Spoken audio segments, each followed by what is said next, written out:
ปีนาจะได้ว่าน้องเขาพี่เดียวก็บอกดำก่อนเข้าคือแบบเพราะว่ามันเข้าก็มันดำเนี่ยมันที่สองบอกเข้าเดือนหนึ่ง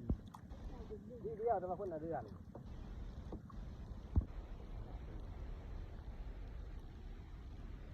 วัตถุมียาปวดเป็นที่หนึ่งจะขาด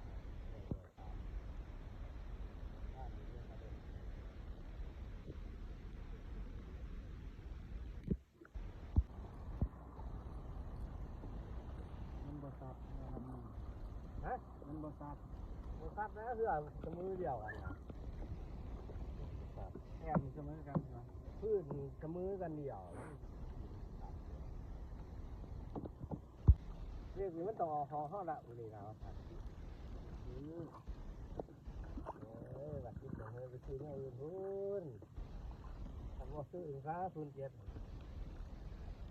ว่าบอกค่าทำแรงถึงเลย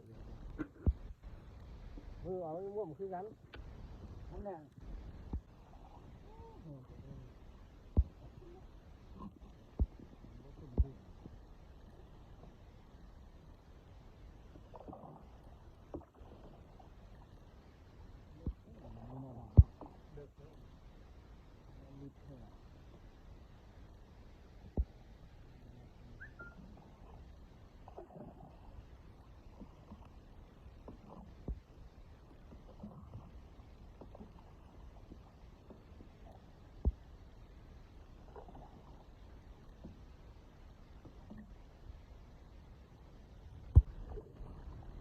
ตรงหัวนี่ตรงในรูปก็ถ่ายอยู่อ่ะมีนั่งเขาหอมอยู่ก็ได้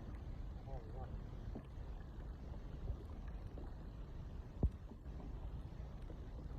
เล่นผู้ได้ไปยังเปิด